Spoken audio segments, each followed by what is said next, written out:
好きなのはミスチルで終わりなき旅の本当歌詞だということ。で2つ目は一郎、その小さいことを積み重ねることがとんでもないところへ行くただ一つの道だと思っていますと。であとはそれらを全部インプットしながら、自分で自分を奮い立たせるために作ったクレードの中の、章があると。今回なんですけど、モンジ社長が大事にされている名言をお伺いしたいと思います。これまでいろんな困難とかを乗り越えてきたと思うんですけど、その中で支えになった言葉ってありますか？たくさんありますけど、あえて選ぶのであれば、一つ目は結構ミスチルが好きで、僕の人生のテーマ曲って言っちゃってますけど、終わりなき旅っていう歌が一番好きなんですよね。歌詞が秀逸で、僕の人生終わりなき旅だって言ってるんですけど、その内容通りの歌詞で、ことあるごとに自分を奮い立たせてくれる歌詞かなと思ってます。一番最初は僕14歳の時に、学校はですね13歳になる前から行ってなくて、1年間不登校で、夜遊んでて、14歳になった時ぐらいかな、ちょうどこの発売されたんですよ。当時その時やっぱりこのままじゃ俺ダメだと、学校も1年間行ってないし勉強も遅れてるし、今から頑張っていい学校行くとかってのちょっと難しいかな、どうしようかな、今から優等生っぽく勉強するってちょっとみたいな。でもかといって遊ぶにもお金必要で、うちも別にそんなお金あるわけじゃないし、どうしようみたいに考えてた時に本当に発売されて、しみじみと聴いちゃったみたいな。でそこから歌聴いて歌詞見て、人生ってでもやっぱりいいことばかりじゃないけど、次の扉ノックするというか、終わりなき旅だし、もっと大きな自分を探すんだと、次の扉ノックするために行動しようと思って、結果やっぱり働き出すことにつながりましたと。でまた事業を働き出してからもそうですし、特に自分で会社を起こしてからは、一般的に言ったら辛いというか困難なこともいっぱいあったと思うんですけど、その時々で、そろそろ本当歌詞にあるように、高ければ高い壁の方が登った方が気持ちいいから、まだ限界だなんて自分に思うなと、認めるなと思って奮い立たせたりとか、人生も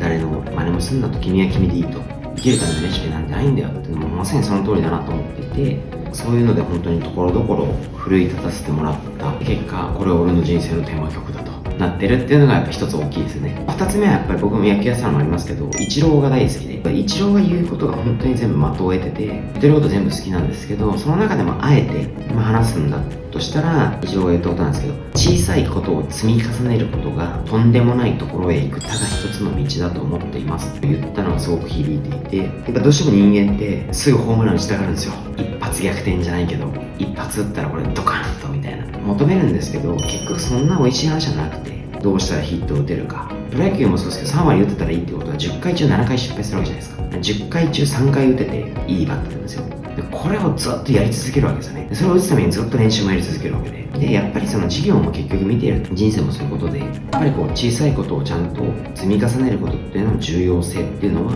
人生でも仕事でもスポーツでもあって、これやり続けた結果がとんでもないところに行くっていう結果なだけなんで、ちゃんと積み重ねようっていうところを考えをちゃんと確立させてくれたというか、たまにホームランしたくなっちゃって、ダメみたいな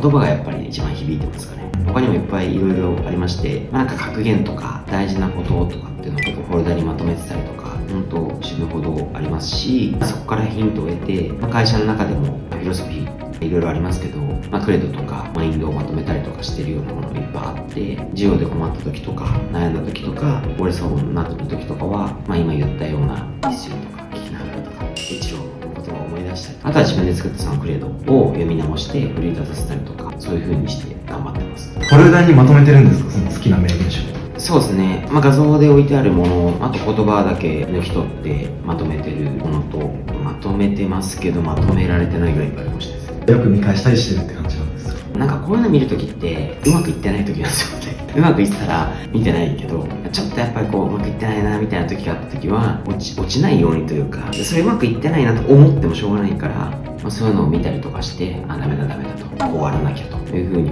見てる感じですかね。ちょっとさっきと重複してしまうかもしれないんですけど、先ほどお好きだって言った名言集のところって今の経営とかビジョンとかそういったところにどう生かされてますか？やっぱり本当にその通りだなと思うことに関しては引用したりとかもしてますし、ちょっと自分なりに言葉に修正して掲載したりもしますし、例えば朝礼とかで話す時にも引用してこれってこういうことだよねと、このいう人がこういうことを言ってるよね、意外と教育というか自分に伝えるために結構使ってます。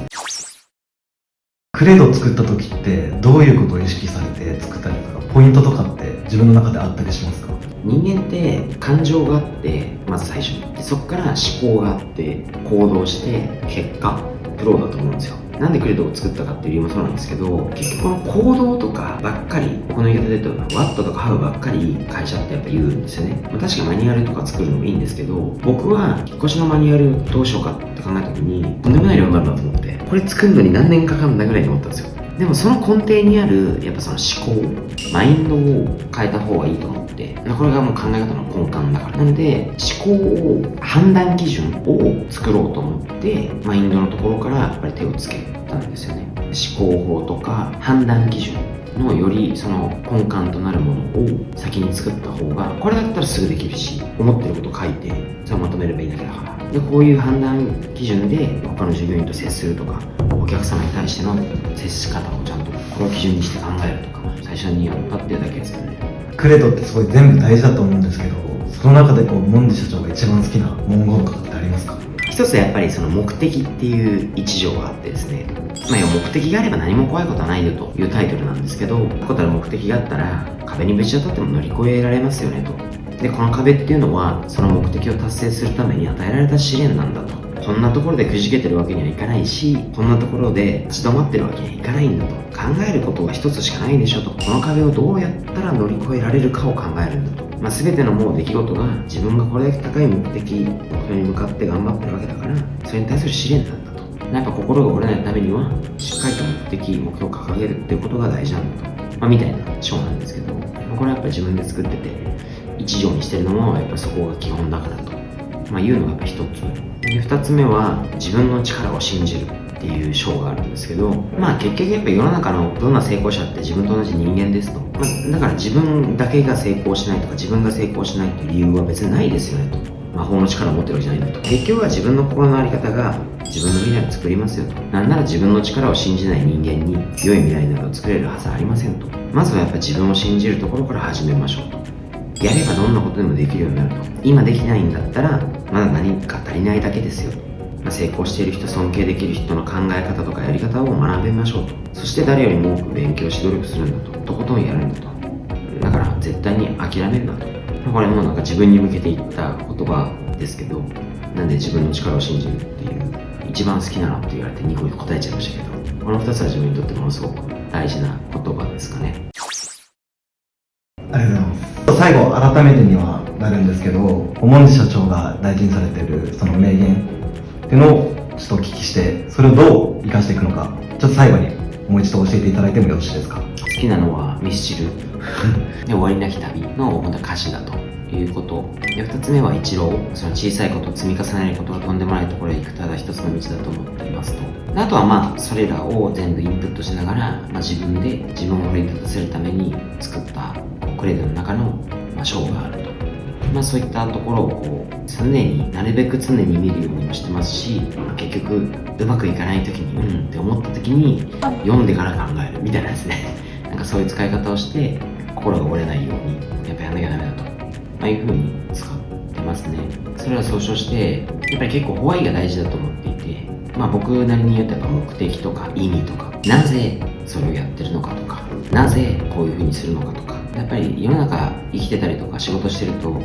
ワットとかハウばっかりになっちゃうんですよね。何をしなければならないとか、どのようにこれをするかとかばっかり考えますけど、あんまりそこに行き過ぎると大事な何のためにやってるかっていうのを忘れがちになるんで、アップルとしても僕としてもやっぱ必ずそのホワイを忘れない、目的とか意味を常に思い出させるような仕組みとかっていうのをこういう言葉とかっていうのはすごく使ってます。ありがとうございます。はい、本日も動画見ていただいてありがとうございます。Apple ではホームページや SNS 等々で様々な情報を発信しております。ぜひ興味を持っていただいた方はぜひ一緒に働きたいなと思いますので見ていただければと思います。また、YouTube チャンネルでも、対談や現場の様子、研修とかイベントとか、様々な動画を作ってアップしてますので、ぜひチャンネル登録してもらえると嬉しいです。最後に、この動画へのいいねもぜひよろしくお願いいたします。ありがとうございました。